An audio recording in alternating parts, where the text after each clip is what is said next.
We are excited to present some information regarding our anonymous reporting app this year that we are working with Guadalupe County Crime Stoppers, P3 Campus Anonymous Reporting app, as well as Ms. Castillo with that will be discussing dating violence and relationship violence. I did want to just let everyone know we do have several members from the district here in attendance, and so with that we are just going to jump right in, and we will have Kendall Mills from P3 come and discuss their app.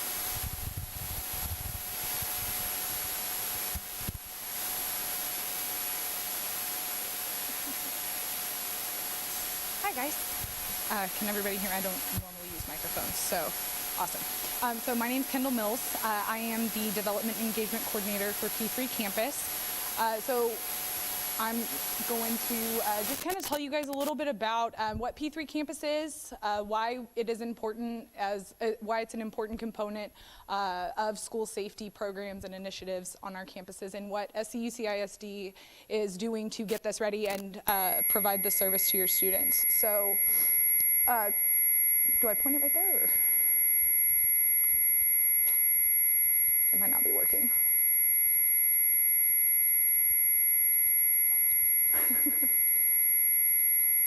Okay, yeah, so real simply, P3 Campus is a vehicle that allows your students to share information, whether that be concerns about a friend struggling with something, all the way to bullying, and of course what we never want to happen, school shootings or targeted school violence. So we're a vehicle that allows the students to share that information freely with you guys.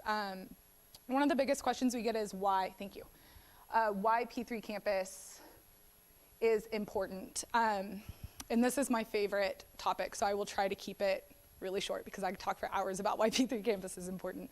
A lot of studies have been done, but one of the biggest studies, the very first study done by the U.S. Secret Service and Department of Education, came out in 2002.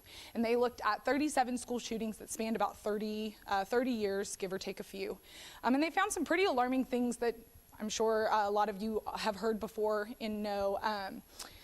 Things like 93% of the attackers in these situations that they studied exhibited some kind of concerning behavior that was noticed by students, peers, by teachers, and a majority of them had undiagnosed or unaddressed mental health issues. But one of the biggest things that study really brought up was somebody knew. In a majority of those shootings, in 81% of those attacks that they looked at, somebody knew, besides the attacker, that something was going to happen. In the years since then, we've learned that mental health is a really big component of school safety. If we really want a comprehensive school safety program, we have to address mental health in our schools as well, so that we can be preventative, so that we can take measures to address those red flags properly before it leads to something like a school shooting. The CDC came out with a study that showed what we already know: teen depression and suicide is on the rise. But more alarmingly, 4 out of 5 teens who attempted suicide told somebody about it, whether that be a student or somebody, a teacher, they told somebody. And we also know that 5 out of 7 of those kids didn't get the help that they needed until it was too late. So one of the big takeaways from all of this, especially that 2002 study, was all of this can be prevented as long as we provide our kids with the tools to share information. In 2008, the Department of Education and the Secret Service revisited that 2002 study because they had some questions. They really wanted to know, 81% of you knew something was going on, 93% of you observed concerning behavior. Why didn't you say anything? What stopped you from saying something? And they got a wide array of answers, but it really boiled down to one underlying theme. It had to do with the campus climate. Just a couple examples offhand of their answers were, I didn't know who to tell. I didn't think that my report would be taken seriously. I feared retaliation or retribution from other peers if I was labeled a snitch. Just things like that. And so one of the solutions that they came up with was providing an anonymous reporting service, and that's what P3 Campus does. We are 100% anonymous, which means we remove all of those fears, those roadblocks that are preventing students from sharing information, sharing concerns that they may have about things that happen on campus. And it's it's an extremely important component of that, of our program. And yeah, so what can our kids report? We've learned through data and through a lot of our programs. We are in statewide programs in Colorado, Nevada, Wyoming. We also power the national organization Sandy Hook Promise. We power their anonymous reporting app called Say Something. And we've learned through the years that these schools have had our anonymous reporting app that opening the field of reporting, what students can share, not just concerns about school violence or about crime, drugs on campus, things like that, but any concern, anything you might be struggling with as a student. Here is a place that you can share this information and know that it's going to be addressed by the correct person in a timely and appropriate manner.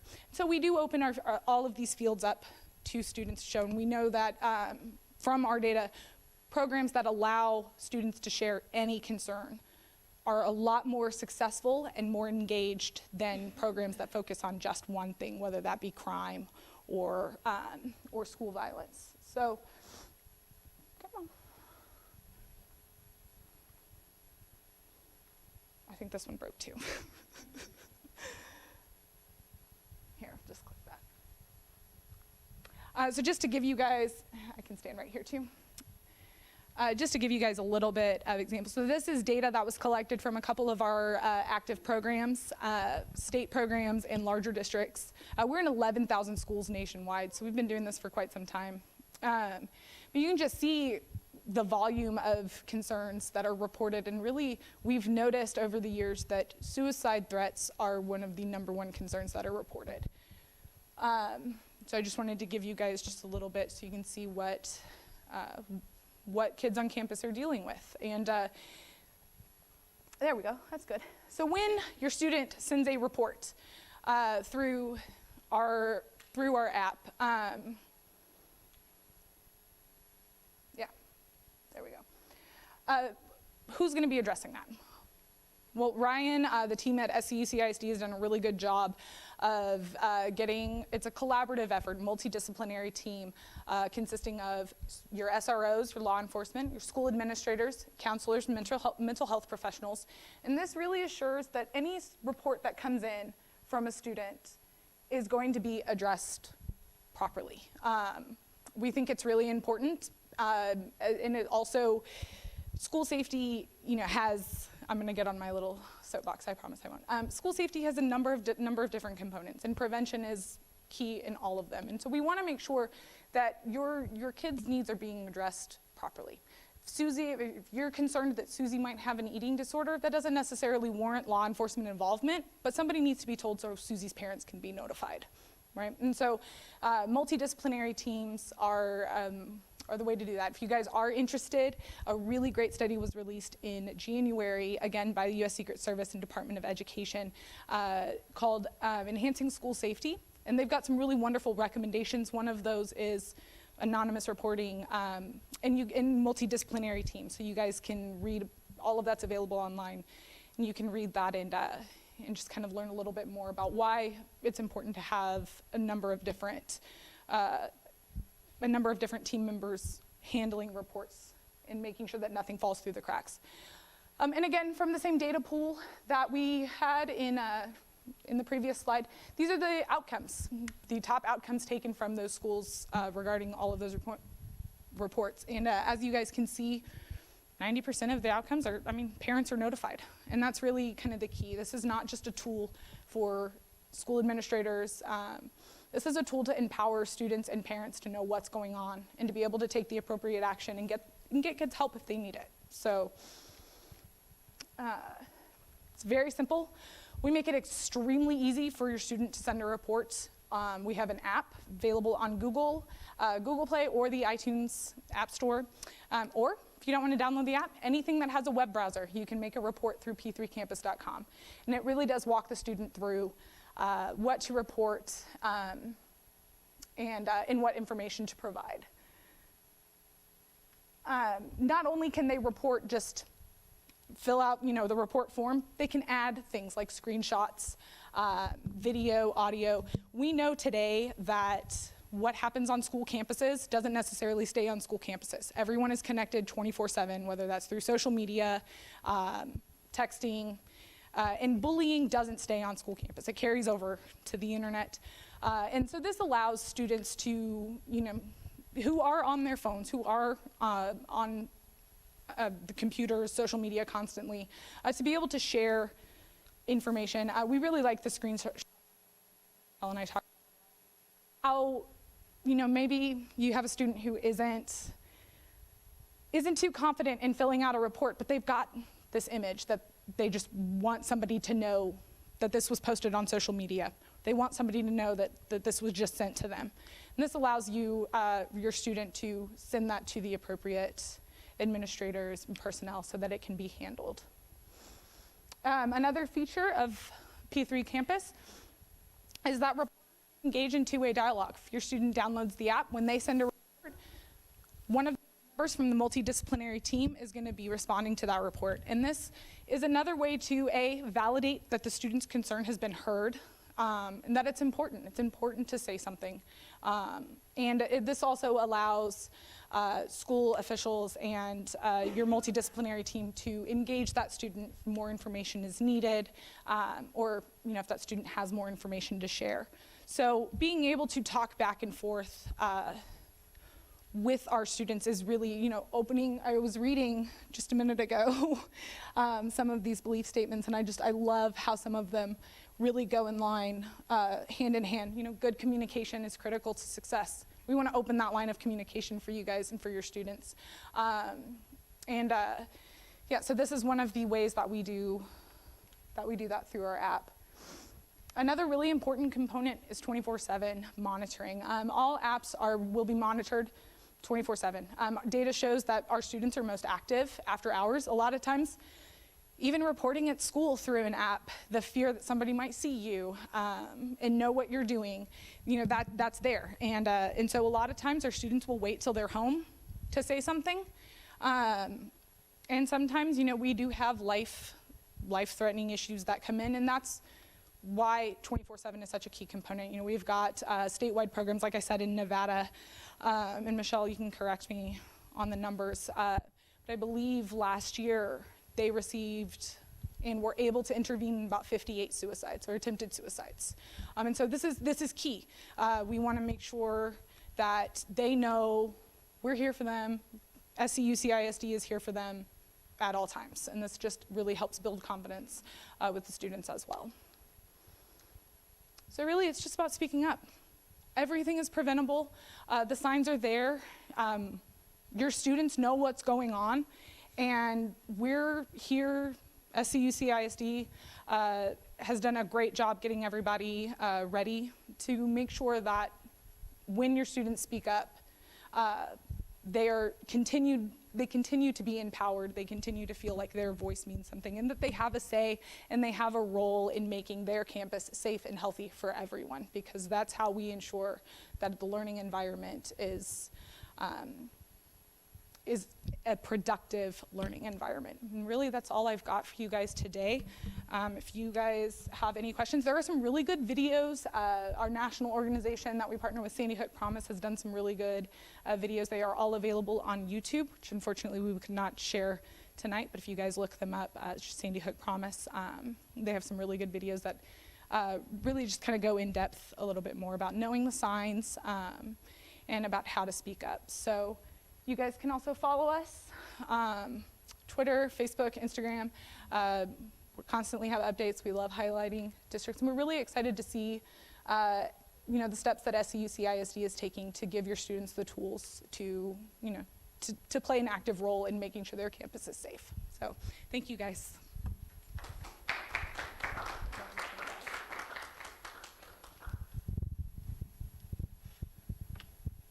And just kind of piggybacking off of that, every campus, intermediate, junior high, and high school campus will have their multidisciplinary team.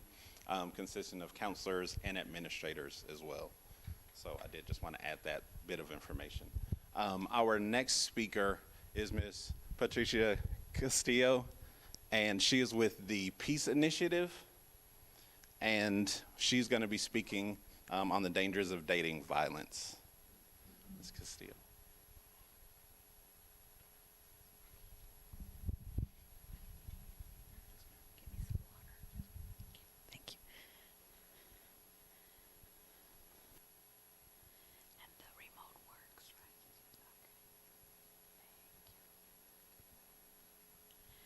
All right.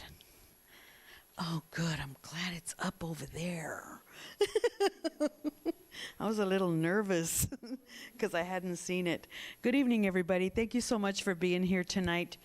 My name is Patricia Castillo, and I run the Peace Initiative, and it's a nonprofit that's been around since 1990.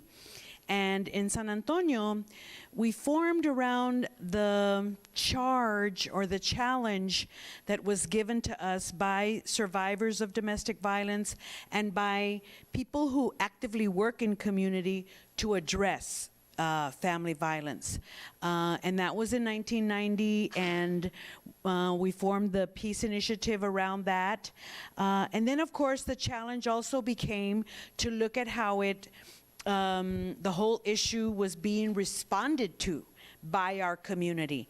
And the first entity that we were challenged to look at was SAPD, our police department. And then we formed a program called Family Assistance Crisis Teams. And within SAPD, that goes by FACT, the acronym, FACT. And from there, we formed a group of volunteers, citizen volunteers, that we recruited, screened, and trained to become part of SAPD's response to cases of family violence, relationship violence, dating violence, teen dating violence, right? We do those trainings with SAPD every quarter. And since 1990, we have never missed one quarter of training. And usually in all of those trainings, an average of 27 citizens show up for that training. And so at any given time in San Antonio, our city will have an average of 150 trained, skilled, knowledgeable citizen volunteers that are ready to work with our police department handling cases of dating violence, relationship violence, teen dating violence, elder domestic violence. We have that too, unfortunately. And so they work on Friday and Saturday nights out of all the police substations that surround the city of San Antonio, and they are scheduled to work only one shift per month, which is an 8-hour shift. They work from 7 p.m. until 2, sometimes 3, sometimes 4 in the morning, just depending on what's happening, right? Because those are the peak times for this kind of violence to erupt on the weekends. And so that's when we need our volunteers on duty, because that's when all of our offices are closed, right? And so we have the citizens available to do that work with SAPD and for our community. And that's one of the programs that we're proudest of, because we've already put over 3,000 citizens through that training program since 1990. And the other program that we're founders of is another program that we founded alongside Bexar County that's called Project Advance. And that's a program that addresses violence with people that are first-time arrestees of domestic violence. And they come and do an 18-hour course with Peace Initiative once they've been arrested. And they really can't have like serious drug problems or mental health problems. And so we work with them in that 18-hour course. We are graduating 87% of the people that show up in our program. And we also find that up to 2 years after they've graduated from us, 75% of them are not getting rearrested for domestic violence. And so education is a powerful tool.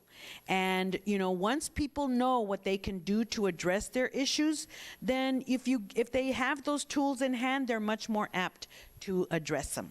And so we're starting our 7th year of funding with Bexar County to do that work, and I hope to keep growing that effort as well, because the idea is to keep people out of this behavior and keep people out of jail, because this stuff by nature is cyclical and repetitive, and once you fall into that pattern, then you just keep getting rearrested, and your charges get worse and your fines get worse, and you could end up in prison or you could end up dead. And so the idea is to intervene early. And like you said in your presentation, these things are preventable. Let's just do something about it, right? Instead of, you know, not talking about it or pretending it doesn't exist or pretending that somebody else is going to handle it. It's got to be us, right? We're the ones that are going to do this work. So we define this behavior as any abusive or coercive behavior or threat that's used to control an intimate partner. And so it becomes established as a pattern of manipulative and violent tactics, and victims then are forced to change their behavior because of the violence that they're experiencing. So what are some of the ways that a victim might change their behavior because they're being abused? Yeah, they become isolated. They quit hanging out with their friends. What else? Anything else? They let other people speak for them, especially their perpetrator. That's right. What? Anything else? Bruises? Like things that like label them as someone else's Property? Yes. Especially in human trafficking. Especially in human trafficking, you will see those kind of tags, tattoos, markings on their bodies that are indicators, right? And unfortunately, domestic violence also is a feeder to the crime of human trafficking. We're also making very powerful connections and links between domestic violence and people getting caught up in the human trafficking field as well. So they change. They might quit going to school. They might be absent all the time. Their grades might start to fall. They start doing drinking or drugging when they didn't used to before. They might quit their extracurricular activities in school. They might I mean, it's just, you know, any number of things, right, that a survivor has to do in order to survive, right? Complying oftentimes is something that tells them if you comply, you won't get hit, right? And so they tend to do that kind of stuff. It's perpetrated by adults and adolescents against their intimate partner. We have a very serious teen dating violence problem in Texas and across our nation. And laws have changed to address this issue. In Texas, for example, teenagers can now apply for protective orders on their own. Teenagers can press charges on their own against their perpetrators. Teenagers are now allowed to go to the battered women's shelter if they're no longer safe at their parents' home. And before, it used to be that you had to have a baby in order to be allowed into the battered women's shelter as a teenager, okay? Not anymore. You can now go even though you're not a teen parent. And the other thing too is that public policies have been enacted to allow for an expert on domestic violence to become part of the student health advisory councils because we know how pervasive this stuff is. And so that's another opportunity for, you know, making sure this information is getting into your schools to help youth and to help, you know, the teachers and other administrative people to be a source of help to teenagers, right? It can occur in all kinds of relationships of married people, cohabitating people, people from all lifestyles, right? Homosexual, same-sex, bisexual, transgender relationships. It cuts across all the economic barriers, all the educational barriers, all the faith barriers. It cuts across all the race and ethnicity barriers. So in other words, this can happen to any of us. And so there's not a lot of stuff out there that'll protect us from it, except that we do know that if people are knowledgeable about it, then they're much more apt to be aware and to stay away from potential abusers. But it does cross all of the different barriers. It can include psychological and verbal abuse, and verbal abuse is usually how it starts. So, you know, when I'm in the schools, I usually tell the girls, you know, you guys need to be really careful about how you talk to each other and how you address each other, because the boys are listening, you know, and girls tend to call each other all kinds of horrible names, right? And if the guys see that you guys call each other those horrible names, then they think they can call you those names too. You know, and you got to think about that, right? And you know, to be also the ones to set the standard, right? About what kind of a person they're willing to, you know, allow to be at their side, right? In a relationship, in an intimate relationship, right? There's sexual assault and sexual abuse. These couples tend to become isolated little by little, so there's progressive social isolation of these couples. They can be deprived of certain things. What kinds of things do you think people in abusive relationships can be deprived of? What can you be deprived of in an abusive relationship? Food, money, absolutely. Yes. You know, having a social life with other people. They can make you quit going to school. I remember when I was doing classes for the Edgewood School District, the police chief over there was telling me, Patricia, I have to drive around the neighborhood and do rescue missions of these girls that their boyfriends don't let them go to school because, you know, somebody's looking at them, you know, and they're jealous and they don't want to be jealous, so they don't let them go to school, right? And so the chief and his officers were running around the district, you know, finding these girls that were being held in their, you know, in the guy's parents' home, right? And not allowed to go to school. And so, you know, those kinds of things are going on out there. Pet abuse and economic coercion are also part of this picture. Pets can now be included in protective orders.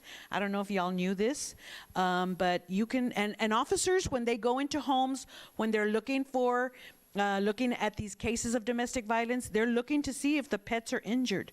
Because the thing is that injuring a pet in a situation of relationship violence is a felony. Okay, and so that would be the higher charge, right? Than if you get punched in the face and, you know, you end up with a black eye, that's going to be a misdemeanor. Okay, and so yeah, we had way more shelters for abused pets way before we had shelters for battered women. So that's one of the things about our country. That's true. So without intervention, the attacks become more severe and more frequent, okay? This is not an anger management problem or necessarily a learned behavior. Oftentimes we tend to think of victims as poor and people of color and uneducated and straight people, right? This is, you know, we need to move away from that kind of, you know, mentality that, right, that it only happens to those people over there. Right, you know, and I think that's probably one of our defense mechanisms, right? Because we don't want to think that that stuff is happening in people from my group or my community, right? We also tend to blame it on alcohol abuse, and alcohol and drugs is not the cause of this type of violence, but it is something that factors in big, right? Somebody who's sober might slap you, but somebody who's got a 12-pack in them might knock your teeth out. Okay, so it'll make it worse, right? And that's the kind of stuff that, you know, people that are taking these calls, the dispatchers, they want to know, you know, what kind of condition the people are in, because then that tells them what kind of situation an officer, a first responder, is walking into, right? We tend to call it just a bad relationship thing, that it's, you know, no big deal. It's just, you know, they fight. Hey, you know, fights. But, you know, that's a way of dismissing it or minimizing it. And we can't do that anymore with this kind of stuff. It's getting really bad, right? In San Antonio, for example, we're already at 25 women who've been murdered due to domestic violence for this year. And the year is not over. And last year, we had a total of 11 for 2017. Okay, so we've more than doubled the number of women that have been murdered so far, and it's going to get worse. And we find in San Antonio that the holidays are a particularly bad time for domestic violence and relationship violence. That it's a family issue, that's another way of us dismissing it or minimizing it. And it's a way of us saying, oh, it's none of my business. Right? I shouldn't get involved. You know, it's none of my business. But the reality is that think about all the institutions that get charged with responding to this type of violence. What are some of the institutions that have to respond when there's violence going on in a family? If it becomes like outed, right? The police, okay, so there's law enforcement. In our city, the police are 68% of the city budget, okay? So that's a lot of cop time that you're paying for. And the other reality about our city, 50% of a police officer's time is spent responding to family violence. So think about all the money that's being spent and used responding, okay? EMTs have to respond if there's somebody injured, right? So that's another aspect of it. Another huge chunk of our city budget, right? Then if it goes to court, then you have Bexar County court systems, right? You've got 2 family violence Bexar County courts that we got to pay for. Then all the staff in there, right? The court reporters and all of those people, right? And then if kids are being abused, then Child Protective Services is another entity that we have to pay for, right? To get involved in these families. And, you know, that comes out of all of our pockets, right? We're the ones paying for all of that. So I wouldn't consider this a private matter anymore, right? I don't. And this is something we're all paying for with our tax dollars. The shelter, the battered women's shelter, then, if somebody needs to be sheltered. If children get removed from a family because of all the violence going on between their parents, then they get to be put in the children's shelter, right? If there's no family members that can take them. So you see what I'm saying about how this is not a private family matter anymore? Another common thing that people say, that it's a man's right to run his own home. And I'm okay with that, you know, but as long as I don't have to be paying for the consequences of how that happens, right? I'm all right with that. Okay, so I'm missing part of my presentation. So 40% of victims had left or were in the process of leaving the abuser. This is talking about now about how when people get killed in domestic violence. It's usually when they're in the process of leaving, okay? Victims' ages range from 15 to 92, so therein goes the high school aspect of it, right?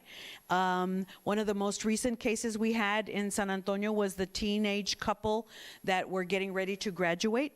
And he went over to her house and shot her, and then left and went and shot himself. And they were seniors in high school.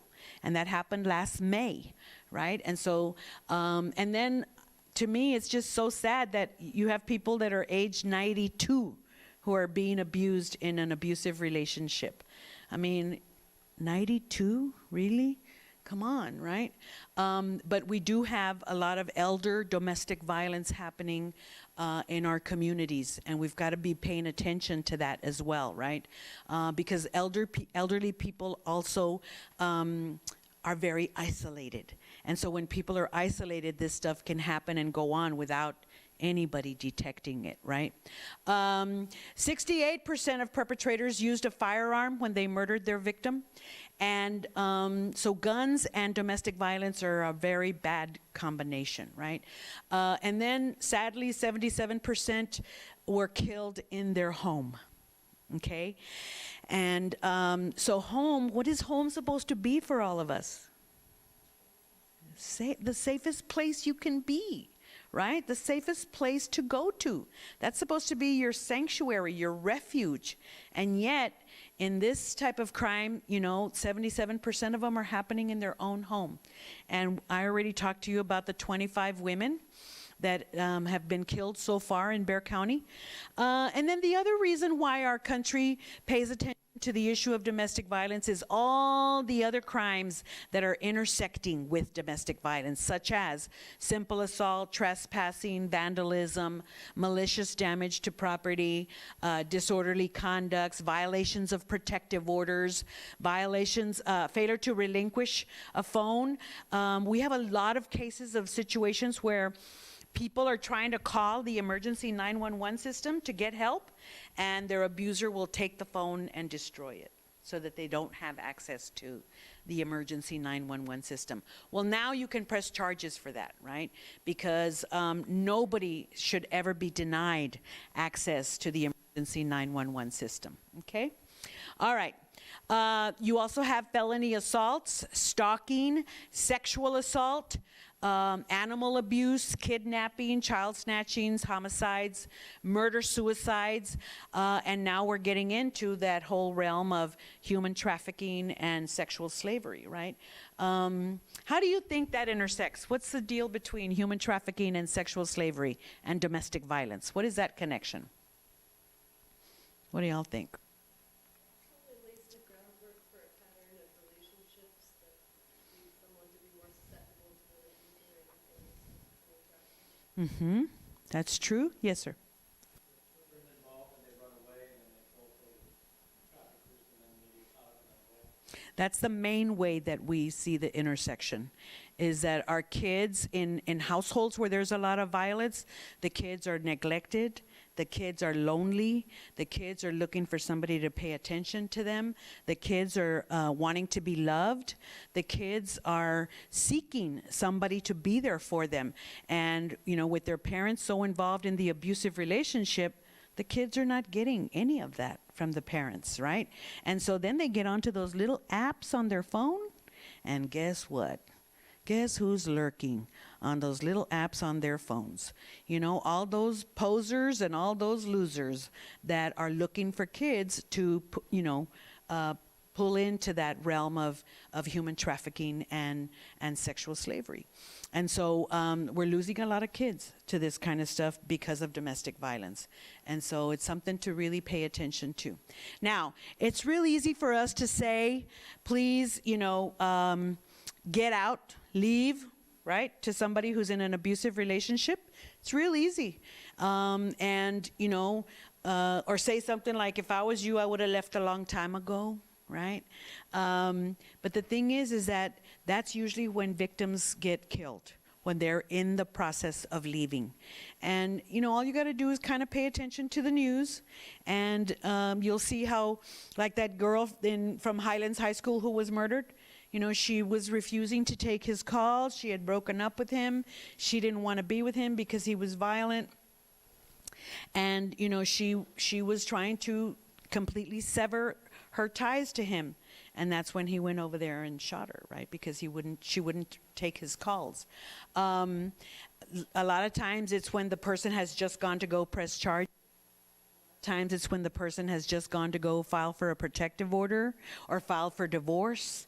That's usually when people end up dead. And so safety planning is a very important piece of the work that we do with survivors of domestic violence. Is we sit down with them and work out their safety plans with them in terms of their lifestyle, right? How they live their lives, what they do, and how we can help them stay safe while they're in the process of ending the abusive relationship. So one study revealed that 1/2 of homicides of female spouses were committed by men after they separated from their abusers.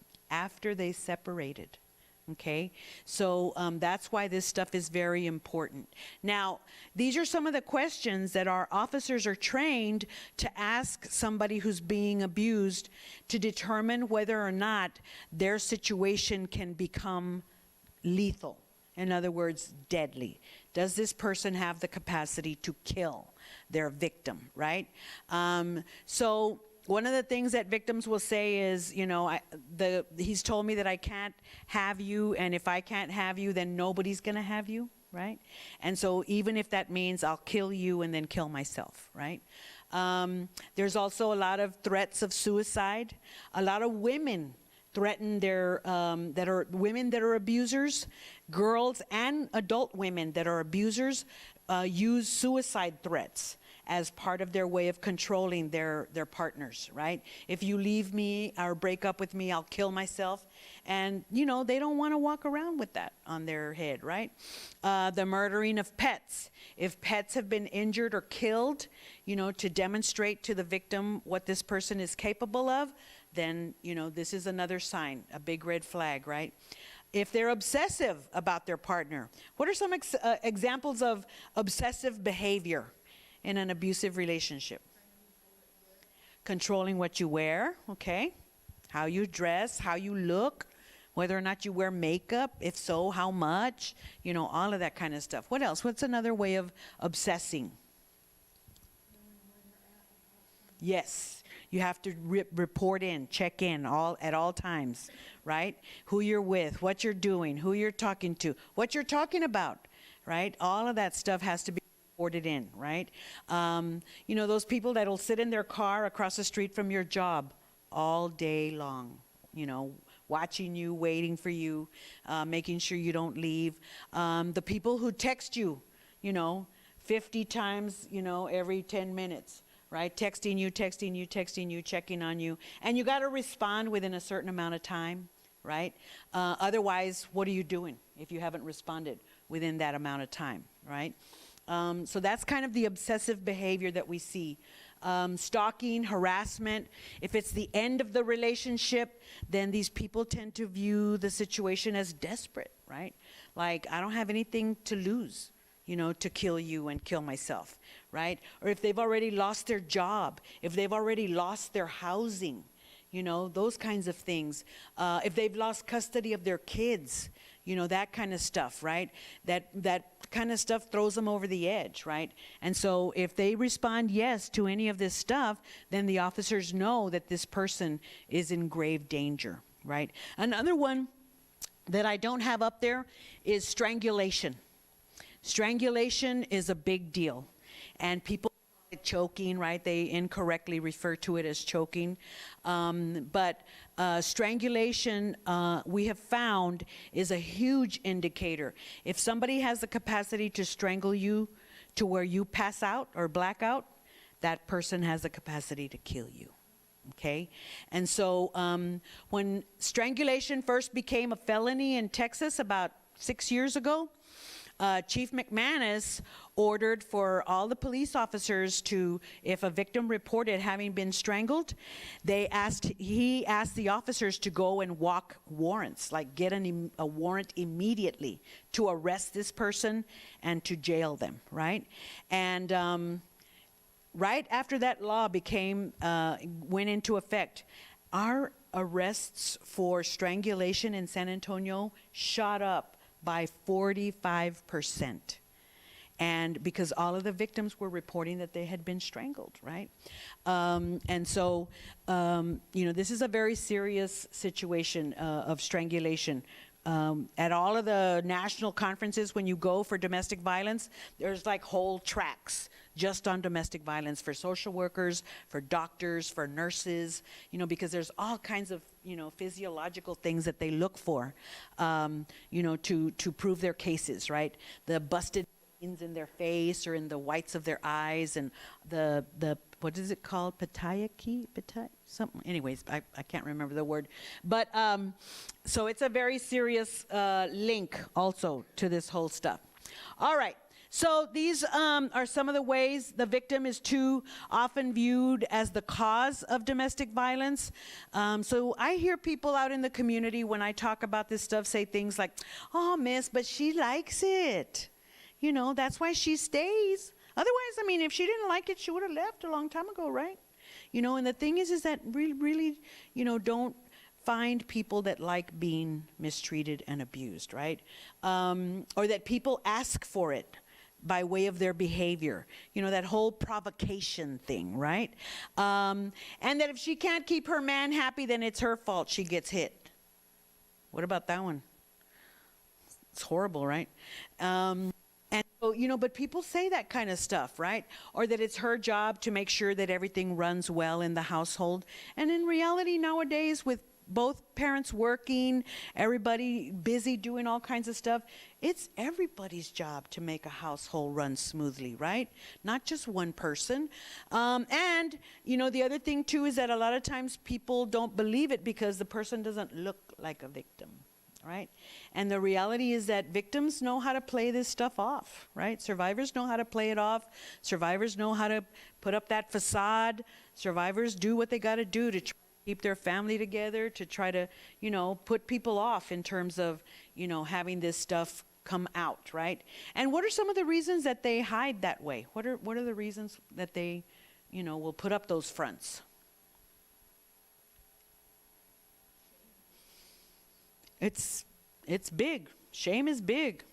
And in our, like in my, you know, Spanish-speaking community, we call it vergüenza. And vergüenza is like, you know, shame times 1,000, you know? You know, it's like, yeah, it's like really bad, right? You just don't put that kind of stuff out about your family, right? Air out your dirty laundry, you just don't, right? And so, you know, shame is a big one. The number one reason why people don't want this stuff to get out is because they're so afraid of what the consequences are going to be, right? And so fear is the number one reason. So it's not caused by anger or loss of temper. This stuff is caused by attitudes and beliefs that one person has the right to control another person. Okay? And so that really encompasses whether your abuser is a male, whether your abuser is a female, whether the couple is gay or straight or bisexual or transgender or whatever. But it's all about the belief and the attitude that the people have, right? Whoever they are, whatever gender they are, whatever lifestyle they are, right? The anger is an excuse for the batterers to go off, the abusers to go off, to quote unquote lose control, right? If abusers couldn't control themselves, they'd beat up their bosses at work, wouldn't they? Right? Because they're mad at their boss. But at work, you have consequences, right? And at home, you know, there's some ways that you can figure out to not have consequences, right? And abusers are able to control themselves at work, and so they don't, you know, go off and lose their cool and beat up their bosses, right? Because they don't want to deal with the consequences. Okay. Alcohol does not cause the domestic violence. We already talked a little bit about that, but it does lower people's inhibitions. And so they take more chances, they take more risks, they can be more violent and more abusive because they're under the influence, right? And it's important to note that there's many men and women who abuse alcohol and don't beat up their spouses and don't abuse their partners, right? And then there's, you know, people who are sober that are horribly violent, very scary, right? And don't do any drugs or alcohol, right? Okay, so this is about power and control. So when somebody gets called on the carpet, somebody's pressing charges against them, somebody, you know, has had their partner arrested, they get sent to the batterers intervention and prevention programs that we have here in Bexar County. And the Battered Women's Shelter runs those programs, right? And if this is their first time of being arrested and they don't have other serious problems, they might also get referred to my program, the Project Advance, right? But once, you know, if you fail Project Advance and then you start getting rearrested for domestic violence, then you get referred on to the more serious ones, the BIP programs, Batterers, Intervention, and Prevention programs. Now those, you get court mandated into those programs, and you have to pay to take those classes. Those are $20 an hour, those classes. You can't miss those classes, and when you're in the class, you have to participate, and you have to be actively involved in the educational program. Now, I think one of the downfalls of these programs is that they are not therapeutic, okay? They are educational. And so the education is important, but what we also have to realize is that when people are abusers, men and women, it's because they've been abused, usually. And so they need therapeutic help for whatever traumas they've experienced and have never gotten help for. And so I wish that somehow the court mandate could be, yes, go and learn about domestic violence, but also get some therapy. You know, minimum 50 hours of therapy, you know what I'm saying? Because people need to heal. People need to heal. We're the walking wounded, you guys. And so, you know, when we've been traumatized, we need help, all of us. And so we don't have that as a mandate for, you know, people that get ordered into these programs of you know, the Batterers Intervention and Prevention program. So the victim does not have control over the batterer's violence. And we also see that a lot of these perpetrators move from one victim to the next. And they do the same behavior, right? I was just working a case yesterday, Sunday, and the woman got beat up out at some ranch in Bandera, Texas, and she was texting the guys, her boyfriend's ex-wife, and the ex-wife said, you need to leave him because he's going to do the same thing to you like he did to me. And she was like, if you knew he did this to you, why didn't you tell me? You know, and she goes, well, I didn't know, I didn't want to get involved. And she goes, apparently he's been beating up his 2 ex-wives, you know, and but none of them told me anything when they saw me getting involved with him. And, you know, and so this is a very common behavior that you see, that perpetrators will just move from one victim to the next. And early on, when we started doing this work in Bexar County, we used to have a court monitoring program to see how the courts were handling them. And that was one of the things that we found, was that it was very common for these guys to be going to court back and forth on several different victims. Okay, so that's why accountability is so important. That's why therapy is so important. That's why healing is so important, so that you don't perpetrate the same kind of behavior on one person after another. Okay, so remember that violence is always a choice. Everybody has stress, right? We all have stress? Everybody lives stressful lives, right? We all do. But not all of us do this kind of violent behavior, right? So it's definitely a choice. Now, these are some of the barriers to why people don't leave. And, you know, there's just any number of them, right? Money, or the lack of money, right? Where would you go, right? I don't know about you guys in this area of town, but affordable housing in San Antonio is like non-existent, right? Fear for the children, religious pressures, right? If you come from a family that's very faith-based, you know, or you believe in vows and all of that kind of stuff, that's part of your upbringing and the stuff that you live by, your family traditions, your family beliefs. A lot of people don't believe in divorce. A lot of people don't believe in just, you know, breaking up their families. And so, you know, we often have to work within those parameters, right, to help people. Family shame issues and pressures, lack of education or training, because now, you know, if you're going to leave and you're going to take the kids, then you're going to have to be a provider too, right? And what if you don't have experience in the workplace, right? That's going to be tough. Cultural isolation, transportation issues. Fear is really the #1 issue. Housing concerns. Who's going to pay for child care? Everybody knows how expensive childcare is, right? You know, if you've got to now go to work. Denial that things are so bad, that's a very common reason, you know, why people won't leave, because they're in denial about how bad their situation is. And they have hope that their situation is going to change, that their partner's going to change, right? And they want to hang on to that hope, right? They love the people who abuse them also, right? And who are we to question that? We're nobody to question that, right? Sometimes they fall into depression, and when people are depressed, it's hard for them to act on their own behalf, right? Because they're so depressed. The other thing that, like this case that I was working yesterday, I told her, I said, you need to go find somewhere to sleep and rest.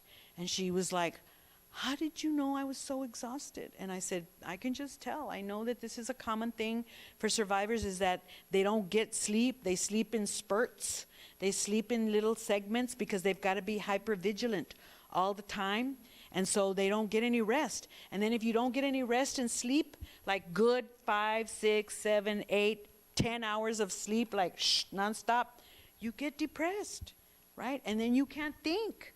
You can't make decisions. And getting out of an abusive relationship requires, you got to be alert, you got to be on your toes, you got to be questioning, you got to be challenging, you got to be finding out information, you got to be looking for housing, jobs, childcare, all of it. You got to be on top of it. Plus you got somebody chasing you, trying to kill you because they're mad because you left them, right? It's hard work to get out of those kind of situations, right?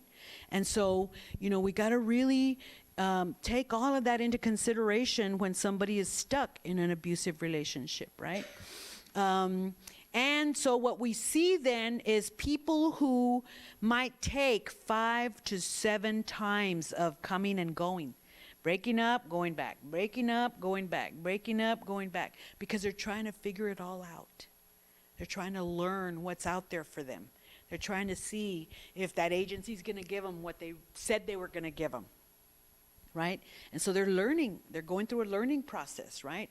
And then there's fear of retaliation, right? Or they might be afraid of the police response. I've had so many cases where the women said, I quit calling the police because they're not helpful.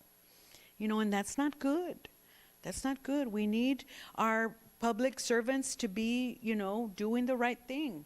And you know, we want them to the community to know that they can turn to law enforcement, right? So I often have to tell people, look, if you didn't get a good response from that patrol officer who showed up at your house, the next day when it's safe, go to the substation and talk to one of the crisis response teams that are there that are specialized in domestic violence, and let them take your report, right? And so we often have to do stuff like that as well. Now, this is a list of resources that's available with regard to this. I don't know if y'all can see that, or if you want to take a picture. Oh, and plus I brought handouts too. And this sheet is one of those lists of resources. If you want to help yourself to the paper stuff that's on the table that you might find helpful and useful. And you're welcome also, if you take any of that stuff, to make copies. And, you know, get them to the people you work with, the families you serve, the folks that need the information, right? And this is the National Teen Dating Abuse Helpline. This was, you know, recently created. The NFL gave Texas Council on Family Violence a bunch of money to set that up. And so, yeah, that was one of the things that they had to do because of their, you know, little episodes. But, you know, as long as they're doing right, you know, and trying to do right. And so that thing got set up with that. And then, of course, the National Domestic Violence Hotline. And the TTY is for people that are hearing impaired, right? And who need help that way. But, oh, and by the way, on these helplines, you guys, they translate in up to 141 languages. Okay? And so that's to show you, too, that, you know, this happens to people from all over the world. Okay? And in our country, there's people here from all over the world. And so, you know, if there's language barriers, we need to get past that and get people connected to help. Okay? Any questions or comments for me? No, I'm happy to be here, and let me know if there's anything else we need to do, or if we need to be talking to students or anything like that. I'm happy to see what we can work out about that as well. Okay? All right. Thank you, Ryan, for inviting me.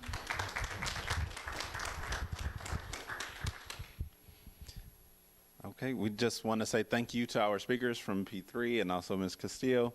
And in the future, we will possibly have more of these summits, and we will let you know on Facebook and Twitter and Instagram. But we want to thank you for watching and for being here, and have a good night.